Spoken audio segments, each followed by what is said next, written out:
important. Hi, guys. I'm coming on live with my girl, Dr. Shefali. If you don't know who she is, you are going to know about her today. Not only is she a therapist, but she is brilliant. She has written numerous books. She is the one that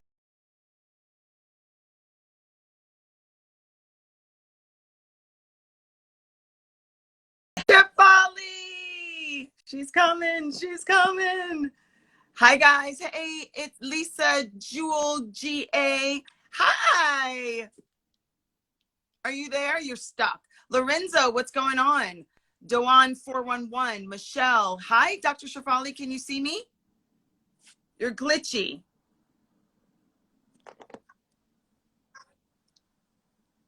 Hi, you, me, be conscious. You want to go out and come back in? Zay Beauty, hi. Shaquise de Ghetto. Okay, hello, Queen. I love that. Hey, Miss Queenie. I love Miss Queenie. We're going to have Dr. Shefali. Yeah, I know. I can't get enough of Dr. Shefali either. She is so incredible in so many different areas of my life. And so I'm really proud to have her here to talk about her new book, A Radical Awakening, which is what we all need, right? This is what the world should be about right now. Really, truly. Zay Beauty, Melanated Muse to you. Hi. Oh, hi. Love from India. Yes. One World, One Love, Argentina. Dat Newish. Hi there. You like my energy. Thank you. Kusania Williams. Yes, this is Dr. Shefali's book, and people are losing their minds. They're so excited for her. I don't know. I don't see her again. Hello, hello. OSIM 353. I love you, honey baby. I'm so down with honey baby. I know I gave you like all like yellow and golden and sunshine. Looking forward to you guys from India. Oh, that's fantastic. Yeah, Dr. Shefali, she requested. Okay, she's telling me she requested. Where is she? Where is she? I don't see another request. Maybe I need to, hold on. Let me request her and see if we should do it that way. Hi, Adnan Sik 762 from India. Hi. Hey, I'm sorry about that. Can No you hear me worries. now? Yes, I can hear you. You're not stuck, even though you look like a Hi, gorgeous love. model. Hey. Thank you for having me to talk about the new book. I know you're busy, and I'm so honored to be here. Thank you so much.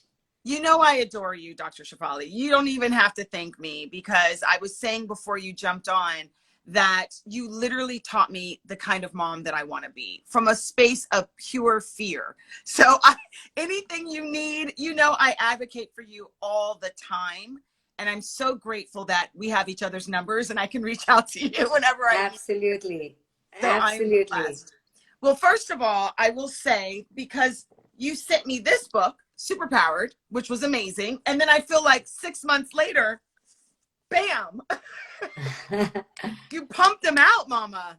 Well, that book was a co-authored book. So my co-author did a lot of that work while I was working on this one.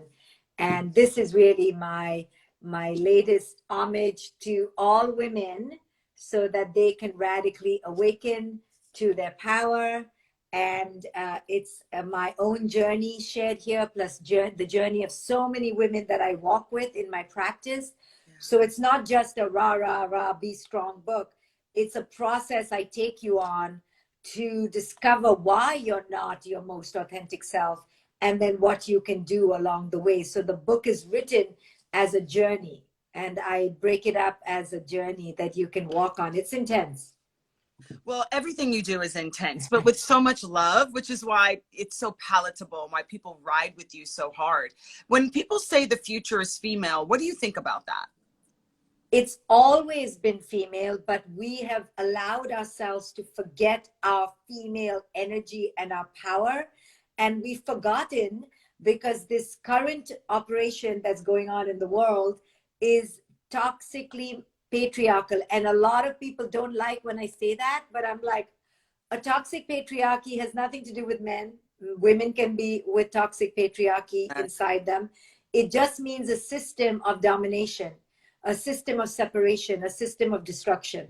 And look around you, that's where we are. So in that system, people of color, the poor, and women and children are at the lower end. And men are subjected too, but they're just a little bit higher. Right. And women have lost their voice in this system. And because of that, we don't check the toxic patriarchy. We don't put it back in its place. We don't suffuse it, and we don't balance it out with our power. You know, instead of waiting for the system to change, this book hawkens the rise of the woman. And when the woman rises in consciousness, the unconsciousness fades. So let's not wait for unconsciousness to fade. That's going to take forever. I'd rather wake us up into consciousness, and then naturally that will dissolve. Do you see glimmers of hope outside of you and the people that follow you? What are we seeing in society? Because it's bleak out there, right? What are we seeing in society where we're going, oh, people are waking up. There's awakening happening. There's hope happening. Are you seeing any of that? I mean, I don't want to sound like a Debbie Downer, but you're right. There are pockets. And it's okay, though. It's always been like this with pockets. Since we became modern, we have been on a slippery slope downward. I mean, people love our modern inventions, and we're going to Mars. And I see it as bleak. And what are we doing? Don't go to Mars. You don't even know who you are. Where are you going? So. Well, Dr. Shefali, that's what I say. I'm like, we haven't fixed this planet yet. Can we worry about Earth first? We're going to go there and destroy that. That's what we're going to do. So this is part of that toxic patriarchy that has domination on its mind, that thinks it has no borders. You know, part of living in nature is to be in your lane. You know, the rose bush is in its lane. They know which season, what kind of soil. They're not crossing over. You know, if you observe animals, you know, which we are also, they wait their turn. They know the rank and file. They know their place. But man meaning humans, in our delusion, we've just destroyed everything, and we think we can go anywhere. I mean, we've taken over the Amazon, we've taken over the oceans, we've taken over our women. But this book, coming down to what you and I can do in our lives, because there's a lot you and I need to start doing. This is about liberating ourselves. First, can we liberate ourselves on the inside? And when we do, we begin to have conversations like this, and then it spreads out, and we begin to enliven each other in a very powerful way. This book is about women ending their co-creation in this toxicity. We will not participate in it. We will not be silent with it. We will rise up in our power and raise our children differently. I loved it. Dwight Payne 64 said, negative folks are getting the attention and good folks are getting drowned out. And I 100% am noticing that. Even, I don't know if I'm trying to get you on Clubhouse a little bit more, but on Clubhouse, the rooms that are salacious and are talking about gossiping about another room are getting the biggest numbers, and the rooms that are about manifesting your greatest life are not. So yes, I understand that we can't try to change out there in order for life to change, that we have to change in here. So is it a trust factor? We just have to trust. Once I shift everybody around me. Well, I don't know whether we'll shift everyone around us, but out of 10, one will come. It's that kind of proportion. But yes, it's a trust in what? A trust in our worth. The reason they're fighting on Clubhouse or whatever is because we feel there's not enough. We come from this scarcity model that we need to be competitive. This is the toxic patriarchy. The toxic patriarchy is toxic masculine energy, which is about separation. Healthy masculinity is good boundaries. Toxic masculinity is invasion, domination. Healthy femininity is interconnection. Toxic femininity is servility. You understand? So we have been on our end of toxic femininity, and the culture is toxically masculine, and we see what we do. So this book is about, hey, women, we need to rise in our feminine and in our masculine, in the healthy aspects. And I teach that in the book. What is healthy femininity? what is healthy masculinity, how to create the sacred boundaries and be sovereign. It's everything that I have had to learn myself. Yeah, you definitely are one of those people that we like to learn from, because you have a testimony, right? You've been tested, therefore you have a testimony, and we go, okay, she knows what she's talking about. But I agree with you. It's like women, once women were allowed into the workforce, they then needed to adopt male ideology in order to rise up through the ranks. We've seen it time and time again. I've had female bosses that I'm like, it would have been easier with a man up there who has treated women worse than a man would. I know, because she's coming from a compensatory place. Like, I have to be successful in the male world. And then she's becoming like more worse than the male because she's not secure. We see this all the time. It's coming from an insecurity because women think they need to fight and compete like a man.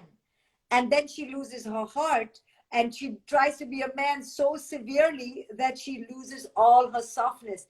We don't need our women to be men. We need our women to be women with masculine qualities and feminine qualities. We need both of that integrated within us.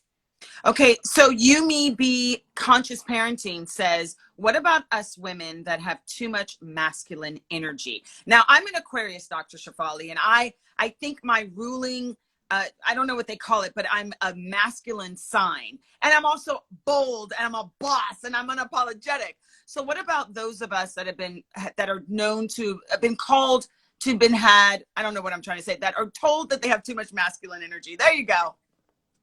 But again, I don't think it's wrong to have too much masculine energy. I think it could be wrong if the masculine becomes toxic. So I talk about that in the book. It's good to be assertive. It's good to take place and space and time and energy. It's good. We have been not doing that as women.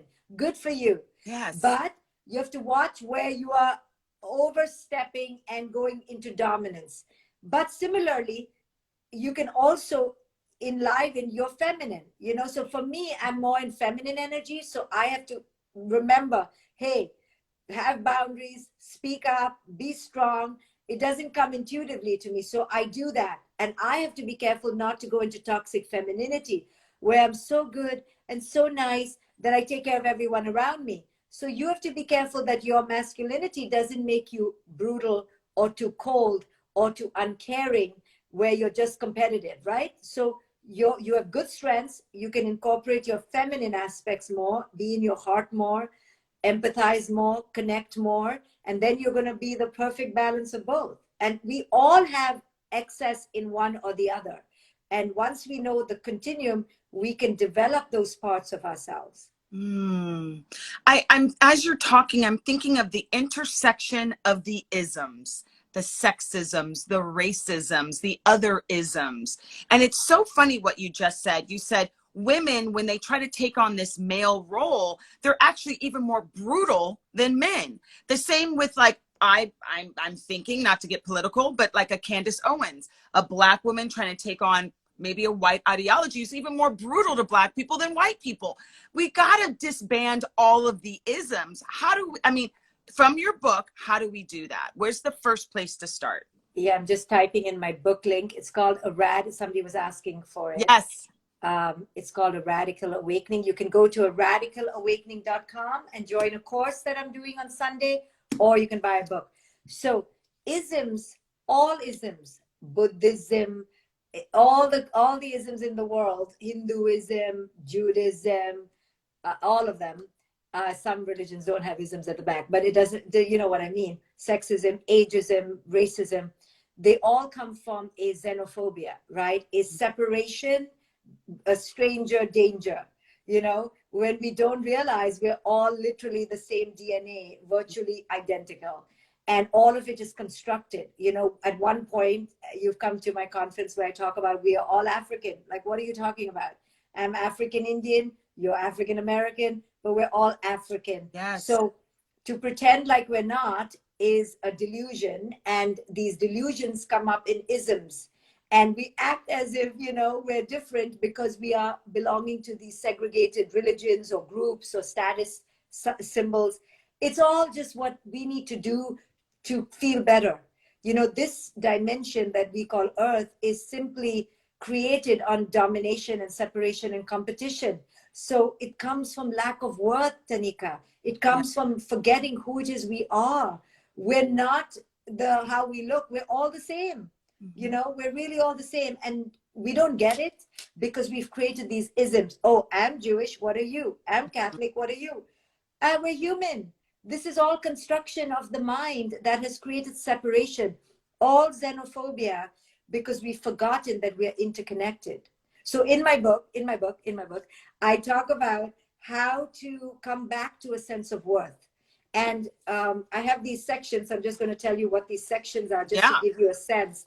Part 1 is called Asleep in the Matrix. I call it the matrix. So these isms belong to a matrix. 100%. And we don't realize we're in the bubble and we think it's real. It's not real. We have a choice. We can leave the matrix, but it's scary to leave the matrix. Part 2 is called Confronting Your Shadow, where each one of you will see your patterns and identify your patterns. Part 3 is called It's Back to Nature, which is owning your sexuality. Part 4 is Cracking the Matrix. So here I talk about the lies about love, lies about marriage, divorce, sexuality, motherhood, beauty, youth. All my books, I deconstruct big mythologies of culture. And then part 5 is Awakening from the Matrix, where you embrace your boundaries, your sovereignty, your accountability, and your purpose. So I really take people down a path to understand that the isms are all created by humans and they are not divinely ordained. No. So you have a choice to participate or not. Do not take it as a given. They are just based on fear and separation. I agree. And it makes me now think of how we are ingesting all the worthlessness that we are thinking that we are, right? It's in commercials. It's everywhere. So you're not guilty. I don't want anybody to feel shame for feeling like I may not be worthy. It is pumped into us as a society because why? It sells soap. It sells massage cream. It sells everything. What we're supposed to be spending our money on in this capitalistic society. So do we turn the TV off? Well, I don't watch any TV because I don't want to watch fighting and murders. I don't want to watch it. I want to just, and at some point you need to realize that it's all a game to make you feel insecure, like you said, so that you go buy, right? And there's no end to what you can buy today. I mean, is no end. Everyone is selling and peddling, and everyone's got the best anti-aging cream ever. Mm-hmm. So you have to realize you're being played, right? So I tell parents all the time, you're in a parenting industrial complex and you are such a pawn as a parent because through your child's well-being, you're being made to feel insecure. Oh, your kid doesn't play the trombone and the harp and the piano. Oops. So now you go and take them to harp, trombone, and piano lessons like a fool, and then you're fighting with your kid because they're like, why are you making me a musician? And you're like, I don't know, because everyone else is doing it. So we're on this conveyor belt of crazy women and their cosmetics. I mean, I could open a pharmacy, I'm ashamed how many creams I keep buying because I'm an idiot. I'm a total idiot. We all get sucked into it. It's so easy. Oh, yeah, but I've told myself lotion will do that. I know. But in the pandemic, I told myself, you got to stop. This pandemic is an opportunity. So I've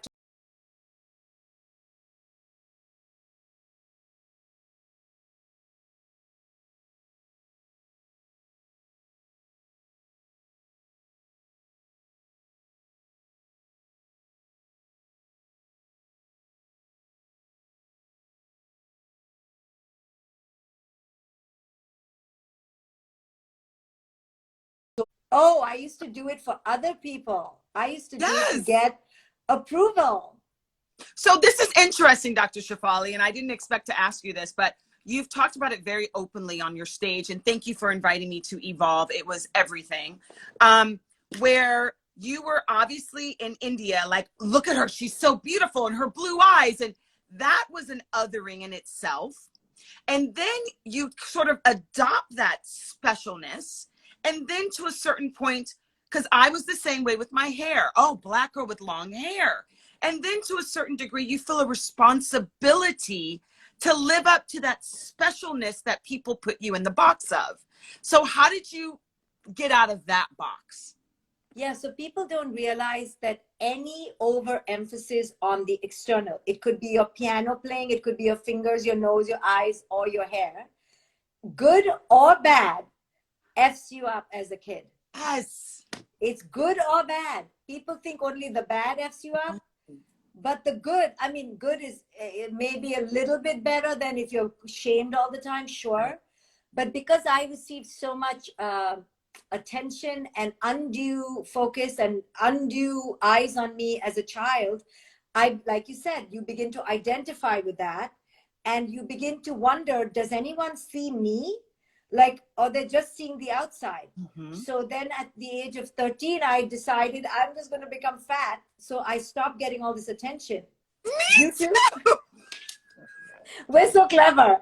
Oh, that food just made me feel so good. It made me feel good, and it covered me up, and I was like, stop paying attention to me, right? It's such a weird, we're becoming bigger, but we're like, don't look at me. It's so true.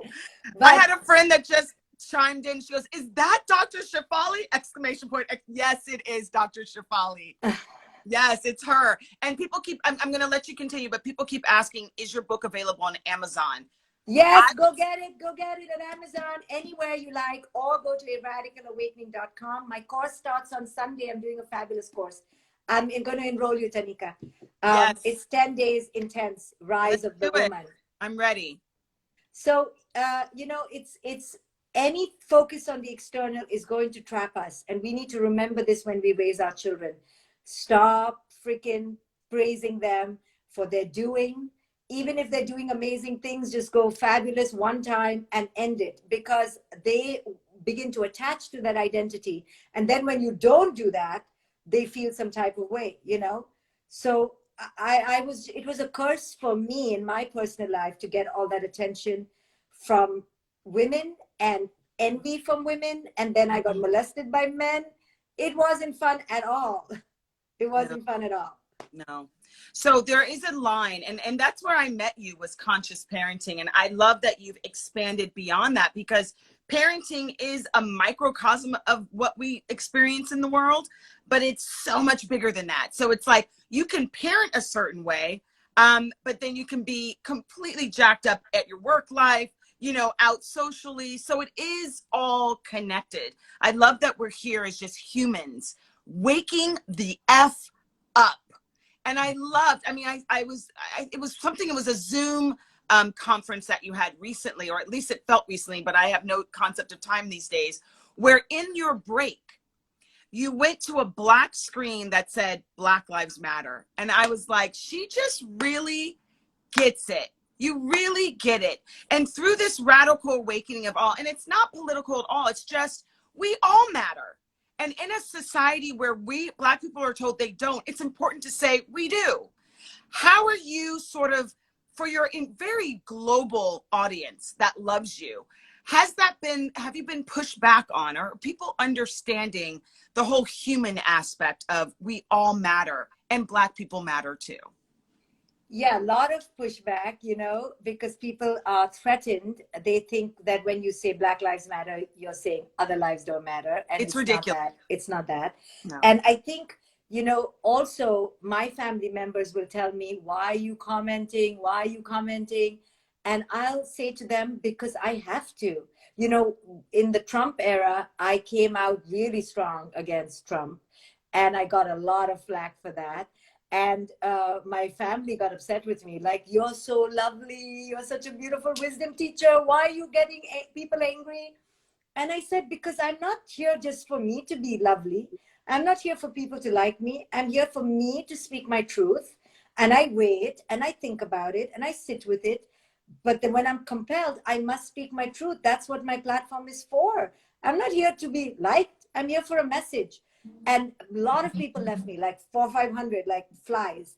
But I don't care, because if it doesn't resonate with you, then don't be with me. I mean, it's not a popularity contest. So we must speak up for the oppressed. We must speak up for injustice. We must speak up when it's right for us. I mean, not everyone, like right now I'm being pushed to speak about Israel, Palestine. but I'm going to speak when I'm ready to speak in my way. So I don't get bullied by it, but I also am very political because it's personal. Like there's nobody out there. It's all inside me. Agreed 1,000%. That's why I connect with you so much, because I'm a free thinker as well. I say what I want to say when I want to say it. But I too haven't said anything about the Israeli Palestine situation. It is so big and so confusing and so ugly. But I also know that when I'm ready, I'll say something when I feel informed. But I thought this way about Marianne Williamson, because we've all read her book. She's an amazing thought leader. She was running for a political office. And I talked to Deepak about this, and we all need to have more light workers run for office. We all do. And she was so amazing, Marianne, because she was the only one who talked about reparations. Yes. So bold. So, I mean, I get gooseflesh. She got my respect just for that. Like, yes. Who else is talking about reparations? Nobody. She was the only one. And of course, it's not going to be welcome because people don't want to hear that. Right. You know, we need to really look at our holes. And America has holes. India has holes. Don't think I'm not talking, you know, every place has its holes. We have holes. And this is what this book is about, is, hey, woman, heal your inner holes. Yes. So that you can be a healer out in the world. And you know, America's holes are racism. It is what it is. 100%. Marianne, I love her. And I do think that, yes, we've seen the dark side of humanity really loud. And traditionally, the light, the loving from the heart space of humanity seems to be more passive. And now, radical awakening. We have to be love warriors. We have to be light like beast at this moment in our history. We can't play from the mountaintop. Yep, we can't play anymore. We can't be passive. We can't wait. The Cinderella fantasy is dead, burnt, and gone. It never existed. There's nobody coming to rescue us. So we women have to take charge of our children. We have to take charge of the black and oppressed and the weak and the poor. We have the heart. We have easy access to our heart because we birth children. Our bodies are made for nurturing. That's why I wrote a book for women, because our access to consciousness is way shorter, closer, easier than a typical man's. Not that men cannot be awakened, but our access, because we give milk from our breast, you know, so to speak, we're givers. So yes. We're right there. We literally nurture the world. And so it's shocking to me that a man who has a mother who has nurtured him with her breast has the audacity to create laws that counter a woman's needs. Because she has been brainwashed by the toxic patriarchy. Her mind has been abducted from her heart, and she has been fooled into the ideals of the toxic patriarchy. Therefore, we women who are in touch with our hearts have to rise so strong, because we have to drown those women out and drown those toxic men out and create a healthy system. And there are many brothers who are in their heart. And so no denying that men can do this too, but we women have been silent for too long, and we have to really awaken our heart. There is, and I love that you said we have been conditioned. All of us have been conditioned living on this planet, right? In whatever society we live in, it's conditioned by the patriarchy to think this way, to act this way. There is an awakening happening. We're not radical yet. We need more of this. But just from I don't say protest, I say, what are we calling it? What are we calling those people in the streets in June? I don't know if protest is the right word. What do you call it? Maybe rallying, a rally, a rallying cry for justice. Yes, a collective voice, a gathering. Yeah. A gathering saying no more. No more. So I've seen people who would traditionally do what your family wants you to do and just not say anything, just because it doesn't intimately affect their home life. But we are seeing people now stand up and go, no, what affects my sisters and my brothers, and that's not a race attached, affects me and mine. because it's damaging for, I mean, I'm battling it at my daughter's school, is that just like some of the schools in Utah, they don't want the school to shift their history lessons. They don't want the truth out there because they're cuddled by that disinformation, misinformation. And so we have to open up our blinders. We have to be brave enough to learn the real truth of what's going on in the world, so that from there we can get our kids adjusted to real life, because the ball's moving. Life is never going to be the way it was a year and a half ago. We're moving forward. So how do you prepare people who are maybe scared to have a radical awakening? I'll tell you, the only reason people are scared is because they don't occupy their heart in their own lives. They're disconnected in their own lives. They're afraid of their partner in their own lives. They're afraid of their mother. They are subjugated. They are the oppressed in their own little family. It doesn't matter white, black, rich, or poor. The people who cannot speak up are being oppressed at home. And this book gives permission to people to go back into their hearts so that they can rise up and be strong. So grab a copy of A Radical Awakening. Thank you, Tanika, for sharing my work and being my sister.